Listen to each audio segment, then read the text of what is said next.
My name is Cassandra Wilson. At 29, I'm a financial analyst in Boston, but on the morning of my wedding at Rosewood Chapel, surrounded by my bridesmaids in the bridal suite, I was moments away from marrying Ryan Thompson, my partner. Of 4 years, at 11:30 a.m., 33 minutes before I was due to walk down the aisle, my phone buzzed against the marble countertop. A single notification unraveled my perfect day. All my accounts were frozen. My parents had financially sabotaged my wedding to stop me from marrying Ryan. They had no idea who they were messing with. What follows is the story of how my dream day turned into a financial nightmare and how I fought back. If you've ever dealt with toxic family members who try to control your life through money, this story is for you. I grew up in Greenwich, Connecticut, in a colonial-style mansion that radiated old money and privilege.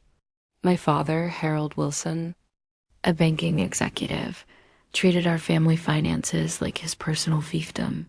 From my first allowance at age 8, he scrutinized every penny, demanding spreadsheets and receipts even for teenage mall trips.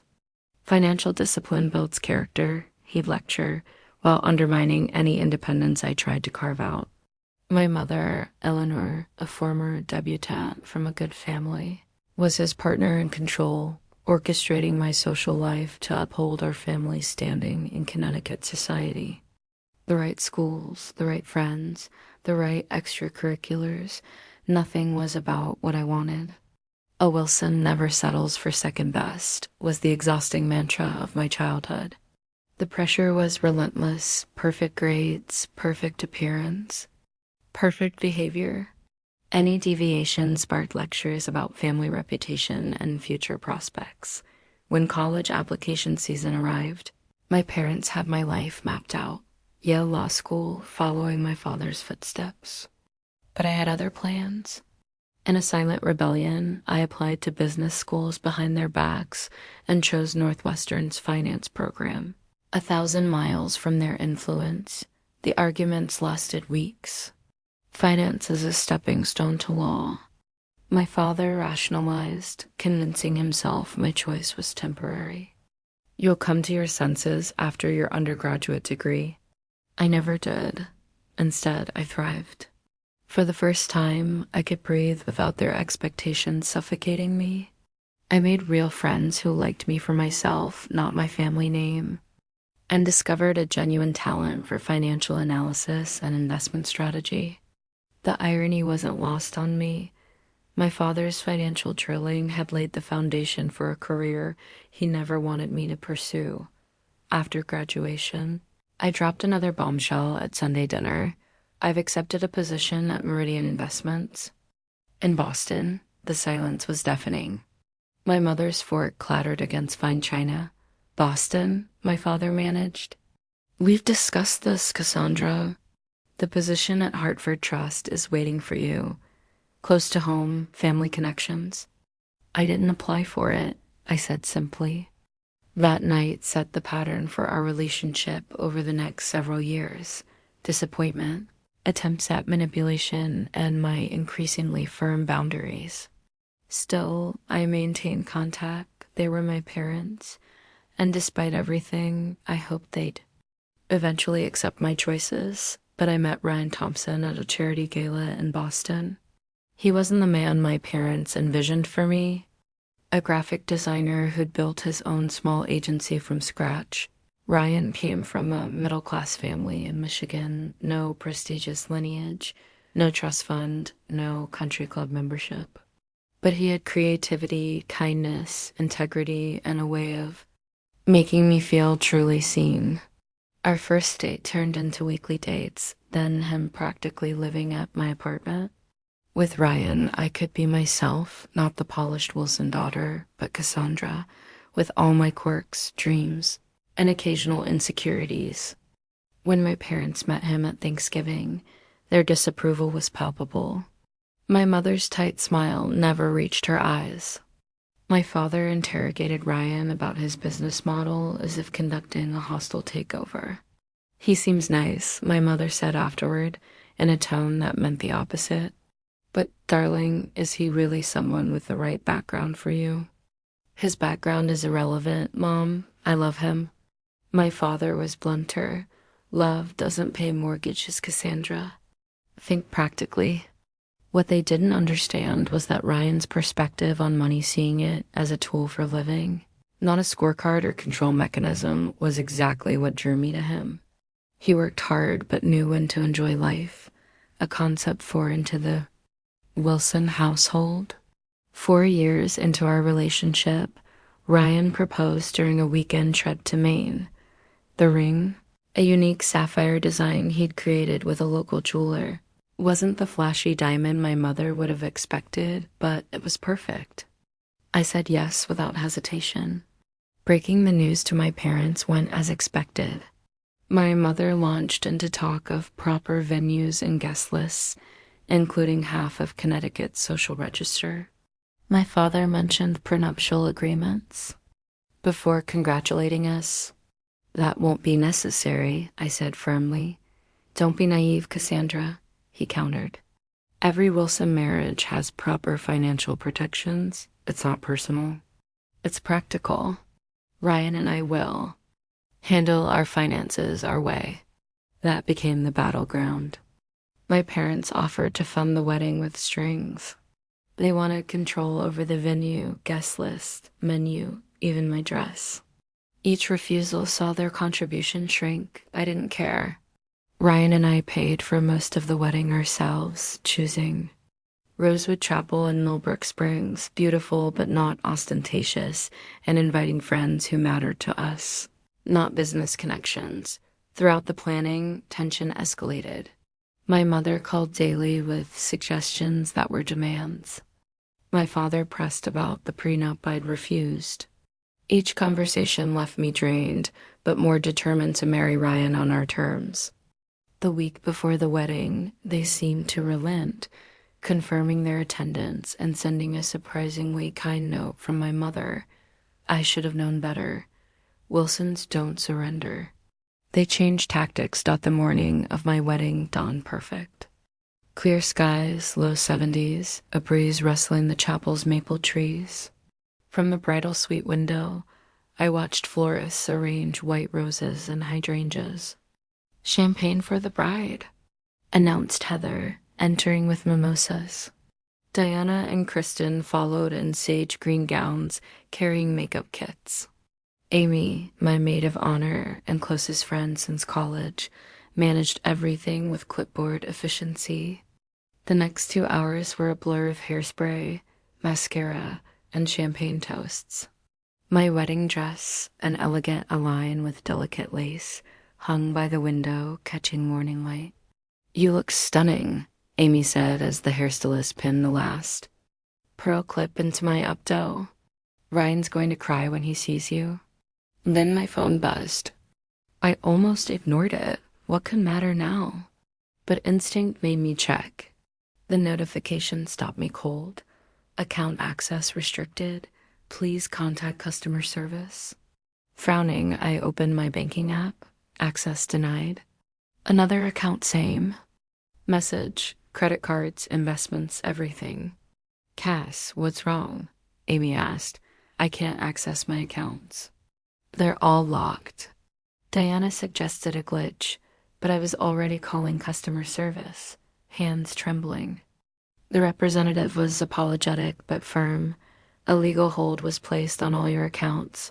Ms. Wilson, approximately 30 minutes ago, by Harold Wilson, authorized by power of attorney documentation."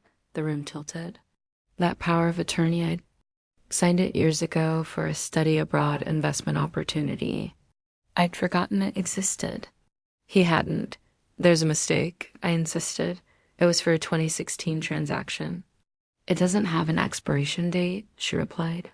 "You'd need to revoke it formally." More notifications flooded my phone. Venue payment reversed. Catering declined. Photographer disputed. "They're trying to stop my wedding," I whispered. Amy grabbed her phone to call the venue, but Grace, the coordinator, knocked and entered. Panicked, Miss Wilson, there's an issue with the payment. The funds were withdrawn. I know, I said, unnaturally calm. My parents are behind this. My phone rang my father's name on the screen. Trembling, I answered on speaker. Cassandra, he said, coolly professional, I believe you've noticed some financial irregularities. How could you do this? I choked out. This is for your own good. This Thompson boy has influenced you against your judgment. A marriage without financial protections is not something I can allow. Allow? I repeated, anger replacing shock. I'm 29. You don't allow me anything? As long as your finances are intertwined with family accounts, I have the legal right and paternal obligation to protect our assets. Cancel this wedding, come home, and we'll sort this reasonably. Continue, and you'll do so without financial support. You can't do this, I said, knowing he already had. I've done it, the choice is yours. The line went dead. Tears threatened my makeup. The perfect day, the wedding I'd planned for months, was collapsing because my parents couldn't relinquish control. What now? Kristen asked. I looked at my friends, my dress, the chapel where Ryan waited. We need to talk to Ryan, then we need a plan. When Ryan entered, his excitement turned to concern.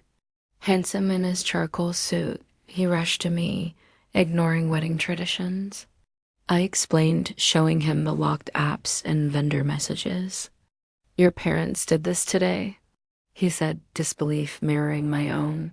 They gave me an ultimatum, cancel or be cut off. Silence fell. We should postpone, Ryan said, pained. Regroup, sort the finances. I almost agreed, but Amy stepped forward. No, that's what they want. I'll cover immediate costs on my credit card. We'll sort repayment later. Jackson, Ryan's best man, offered savings. Diana covered the photographer, Kristen's husband, the bar. Ryan's chef roommate smoothed things with catering. Grace, the venue manager, agreed to proceed with alternative payment. I looked at these friends, stepping in when my parents stepped out, and felt gratitude and resolve.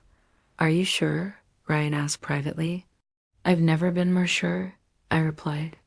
I'm marrying you today, with or without their money. We reconstructed our wedding piece by piece. The ceremony delayed an hour, the cocktail hour slimmed down, florals scaled back, but we would be married. Another crisis hit. My father was to walk me down the aisle.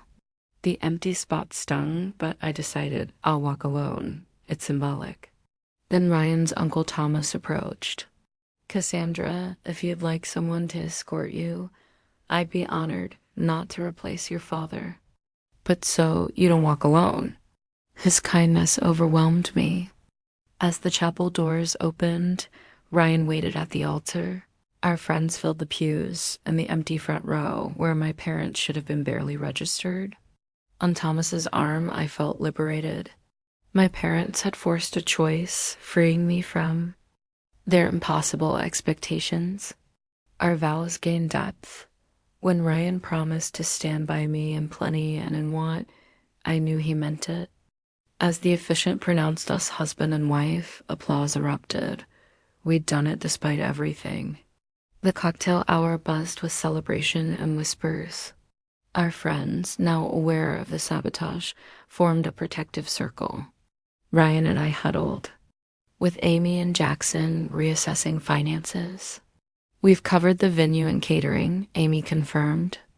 Diana handled the photographer. The florist agreed to partial payment. I added, I can't believe you're doing this, I said, their generosity sinking in. We'll pay everyone back, Ryan promised.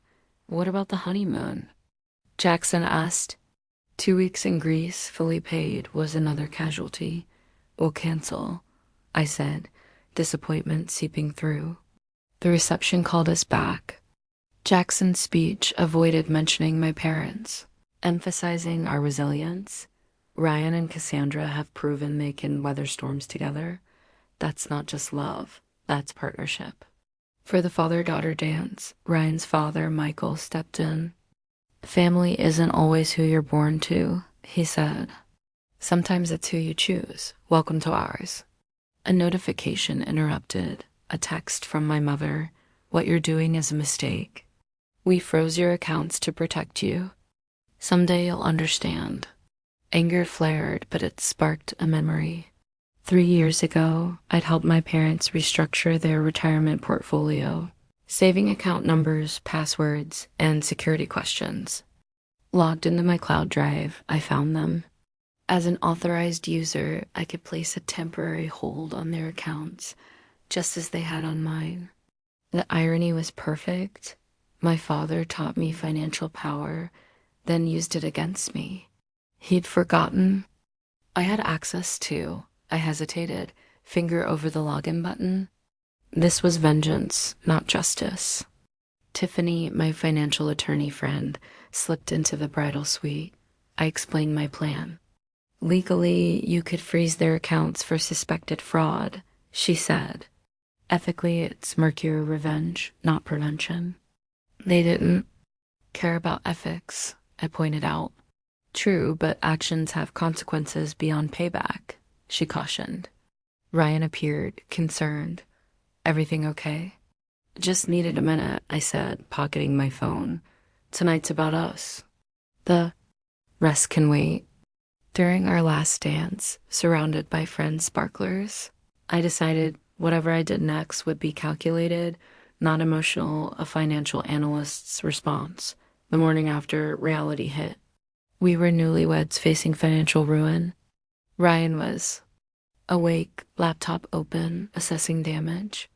Our joint accounts, apartment deposit, honeymoon all frozen. My parents had missed one account, a personal investment with $12,000. First priority, I said, call vendors, explain, arrange payment plans. Vendors were understanding, accepting schedules.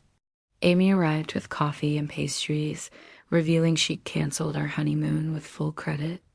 She handed me $1,500 in cash and emergency fund from our friends.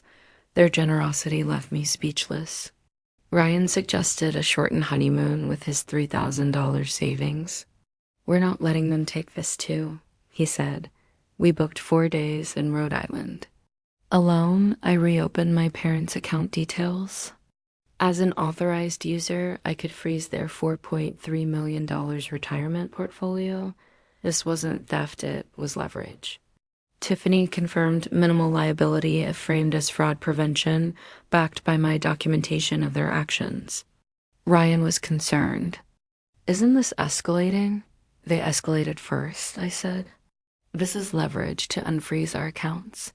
Reluctantly, he agreed. On our mini honeymoon, walking Rhode Island shores, I gained clarity.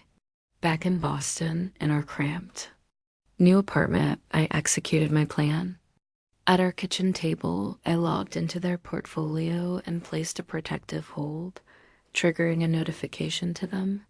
Then I waited. At 8:17 p.m., my father called, furious. What the hell are you doing? How distressing, I replied evenly. Having your finances restricted without warning. This is sabotage, he said. I saw unusual activity, your unauthorized use of an outdated power of attorney, and took protective action. I countered, citing my legal grounds. My mother took the phone, emotional. This isn't you. It's exactly me, I said, a financial analyst protecting assets. I learned from the best. I outlined terms, unfreeze my accounts, reimburse wedding costs, revoke their power of attorney. In exchange, I'd release their funds. If not, I'd pursue legal action for financial abuse. They agreed to meet with counsel. At a Boston restaurant, Benjamin Rothston, my lawyer, faced their attorney, Victoria Winters. My parents were tense. Benjamin outlined their financial abuse. Victoria's defenses faltered. My father tried family loyalty, threats, private talks. I refused each. By afternoon, we had a deal. They'd unfreeze my accounts, reimburse wedding costs, revoke the power of attorney. I'd release their funds and forego legal action. As we left, my mother admitted, "He seems to love you." "He does," I said. "That should have been enough." My father, with rare respect, said, "You're more like me than I realized." "In some ways," I replied, "but I'll use it differently." 6 months later, at a French restaurant, my parents joined us for dinner, the third since the standoff. Conversation was cautious but less combative. They complimented our new brownstone apartment, bought with our mortgage. My father discussed my tech portfolio. My mother asked about Ryan's award-winning agency. They gifted us a silver-framed wedding photo acknowledging our marriage. 6 months after, they visited our home, interacting with Ryan without disdain.